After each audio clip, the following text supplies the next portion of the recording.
یہ ویڈیو دیکھنے سے پہلے ویڈیو کو لائک کریں، دور ٹی وی چینل کو سبسکرائب کریں اور بیل آئیکن پہ کلک کریں۔ شکریہ۔ اس لیے فرمایا ثم لتسألن یومئذ عن النعیم۔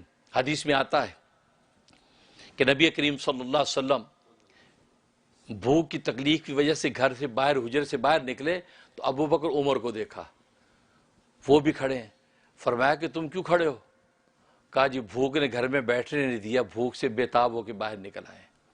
نبی نے فرمایا مجھے بھی بھوک نے بے تاب کیا تو اس لیے میں باہر آیا ہوں۔ یار آج کل ہمیں تو بھوک کی تکلیف کا پتہ بھی نہیں ہے۔ آج کل تو دنیا وہاں پہنچ چکی ہے، کچھ بھی نہیں تو کریڈٹ کارڈ پہ پیزا آرڈر کر دیتے، گھر میں پہنچ جاتا ہے۔ اوبر ایٹ آرڈر کر دیتے، گھر میں آ جاتا ہے۔ فاقہ اور بھوک ہوتی کیا ہے؟ اللہ اکبر! کتنے اولیاء کاملین ہیں جو ساری زندگی فاقہ اور بھوک مانگتے رہے، ان کو فاقہ اور بھوک کی دولت ملی نہیں، کہ وہ فاقہ اور بھوک کے ذریعے سے اللہ تبارک و تعالیٰ اپنے انوارات کی وہ شان عطا فرماتے جو پیٹ بھرے کو ملتا نہیں ہے۔ وہ تو روزے کی حالت میں آپ تماشا دیکھتے ہیں کہ روزے میں انسان کہاں پہنچ جاتا ہے۔ تو نبی کریم صلی اللہ علیہ وسلم فرمایا چلو فلاں ابو حیثم جو انصاری صاحب اس کے گھر چلتے ہیں۔ اب وہاں جب گئے ہیں تو گھر میں صحابی نہیں ہیں، صحابیہ گھر میں ہیں۔ انہوں نے دیکھا کہ رسول اللہ مرحبا یا رسول اللہ مرحبا، آئیے آئیے۔ کہا کہ ابو حیثم کہاں ہے؟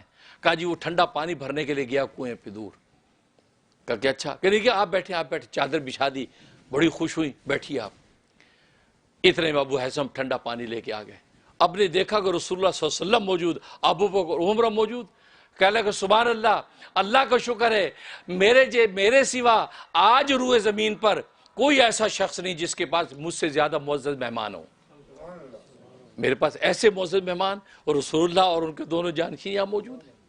وہ جلدی سے آئے، مصافحہ کیا، اس کے بعد کہا کہ یا رسول اللہ میں ابھی آیا۔ جلدی باغ میں گئے، کھجورے لے کے آ گئے، اس میں پکی کھجورے بھی کچی کھجورے بھی، وہ سارے سامنے لا کے رکھ دیا۔ آپ فرمایا کہ پکی لاتے کچی کو لائے؟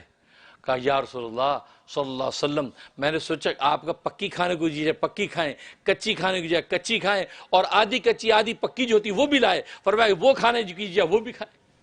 آپ کو پتا ہے کہ بعض ڈوکے کتنے اچھی میٹھے میٹھے ہوتے ہیں، میٹھے ڈوکے کتنا مزہ آتا ہے، ہماری زبان ڈوکے بولتے ہیں اس کو، وہ کھاتا ہے۔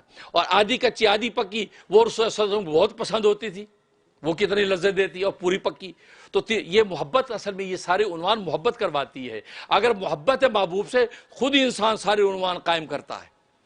آپ صلی اللہ علیہ وسلم کھجورے کھانے شروع کر دی تو گویا کہ کھجورے ایپیٹائزر تھا جو آپ کو پھرو میں پیش کر دیا، اور آپ سمجھتے یہ ایپیٹائزر یہ گوروں نے شروع کیا ہے، ایپیٹائزر سنت سے چلا آ رہا ہے بھائی، لیکن ہماری سمجھ کم ہے، وہ لوگ اس چیز کو اڈاپٹ کر لیتے ہیں۔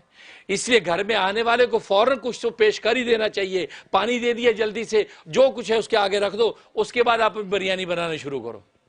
ہوتا یہ آپ بریانی بنائے جا رہے ہیں، قورمے چڑھائے جا رہے ہیں، اور مہمان بیچارہ کبھی ادھر دیکھتا کبھی ادھر دیکھتا ہے۔ وہ کسی لطیفہ لکھا ہے نا کہ یار آپ کو یہ کون سی آواز پسند ہے، اسے کسی گلوکار کا نام لیا، فلاں کی آواز پسند ہے، یا آپ کو کون سی پسند ہے کہ یہ فلاں کی پسند ہے۔ اب ایک بھوکا بھی بیٹھا تھا، کہتا آپ کو کون سی آواز پسند ہے؟ کہتے یار بھنا ہوا گوشت جب جھنڈیا میں شو شو کی آواز آتی ہے مجھے وہ پسند ہے، وہ بھنے گوشت کی شو شو کی آواز مجھے پسند ہے۔ تو بھائی بات وہ یہ بھوکا وہ آتے فوراً اس سے کہا آتے فوراً کچھ پیش کر دینا چاہیے، جس کو آج آپ نے اس کا نام ایپیٹائزر رکھ دیا ہے، تاکہ ایک تھوڑی سی اس کو تسلی ہو جائے، اس کے بعد آپ قورمے بریانی پہ لگے رہیں۔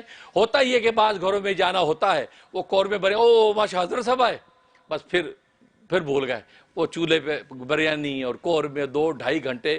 اب حضرت صاحب بھی تو دعائیں بھی قبول نہیں ہو رہی، بھائی کھجورے لا کے رکھ دو، بھائی کچھ تو دے دو۔ نہیں بھائی ایسا نہیں، کچھ بھی آگے رکھو۔ انہوں نے جلدی کھجورے رکھ دی اور ٹھنڈا پانی لا کے دیا، آپ نے کھجورے کھائی، پانی پیا۔ ادھر جو ہے فوراً گئے بکری ذبح کرنے، تو رسول اللہ صلی اللہ علیہ وسلم فرمایا سنو ابو حیثم دودھ والی بکری ذبح نہ کرنا۔ دیکھو رسول اللہ صلی اللہ علیہ وسلم کتنی ہمدردی ہے کہ دودھ والی ذبح کر دے، بیچاروں کو دودھ کا معاملہ رک جائے گا، کیونکہ محبت میں کر دودھ والی ذبح نہیں کرنا، بغیر دودھ والی۔ کہ ٹھیک ہے یا رسول اللہ۔ انہوں نے بکری دوسری ذبح کی، ذبح کر کے بیوی کو دیا۔ اب اس میں کچھ گوشت بھنا ہوا بنایا اور کچھ شوربے والا بنایا، اور دونوں طرح کا گوشت سامنے رکھ دیا تھا، اور ادھر بیوی نے فٹافٹ آٹے سے روٹیاں تیار کی آپ کے سامنے رکھی۔ اب بتاؤ جس بھوک کی حالت میں رسول اللہ صلی اللہ علیہ وسلم باہر آئے اور شیخین باہر آئے، وہ بھوک کی شدت میں ایسا لذیذ کھانا سامنے ہو، لطف و لذت کا عالم کیا ہوگا۔ رسول اللہ صلی اللہ علیہ وسلم نے تناول فرمایا، اور خوش ہو کے کھایا، بھنا ہوا گوشت بھی کھایا، دوسرا جو شوربے والی بھی کھایا۔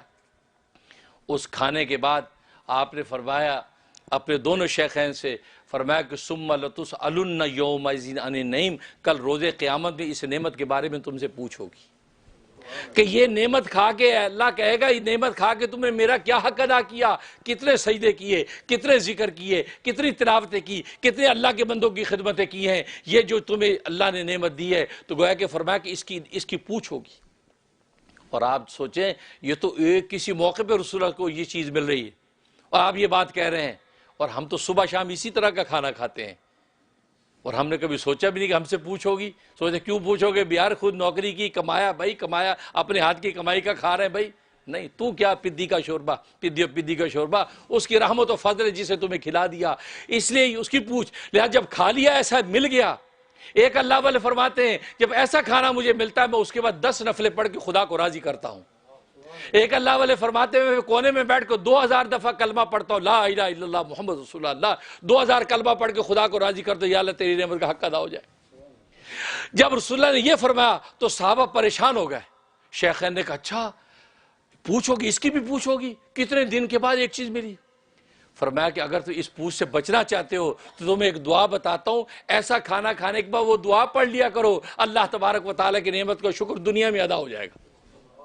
فرمایا کیا دعا ہے؟ فرمایا یہ کہا کرو الحمدللہ الذی اشبعنا، الحمدللہ الذی اشبعنا، تمام تعریف اللہ کی ہیں، اشبعنا جس نے ہمیں پیٹ بھر کے کھلا دیا، وَعَنَمَ عَلَيْنَا اور ہم پر جو ہے وہ انعام کر دیا، وَأَفْضَلَ اور ہم پہ یہ فضیلت عطا کر دی۔ فرمایا یہ دعا کر لیا کرو الحمدللہ الذی اشبعنا وَعَنَمَ عَلَيْنَا وَأَفْضَلَ، پر اتنا کہہ دیا کرو جو نعمتیں تم نے کھائی ہیں اس کی شکر حق دنیا میں ادا ہو جائے گا۔ آخرت میں پوچھ نہیں ہوگی، اور آخرت کی پوچھ بڑی خطرناک ہے، وہاں کوئی چھڑانے والا نہیں ہے۔ دنیا کے اندر ہی معاملہ پاک کر کے جاؤ گے، اللہ تبارک و تعالی نعمتوں کو لطف عطا فرما دیں گے۔ اللہ سے دعا ہے کہ اللہ تبارک و تعالی عمل کرنے کی توفیق عطا فرمائے۔ وآخر دعوانا الحمدللہ رب العالمین۔ ان کی بات پھیلانا صدقہ جاریہ ہے، ثواب کی نیت سے ویڈیو کو شیئر کیجیے، شکریہ۔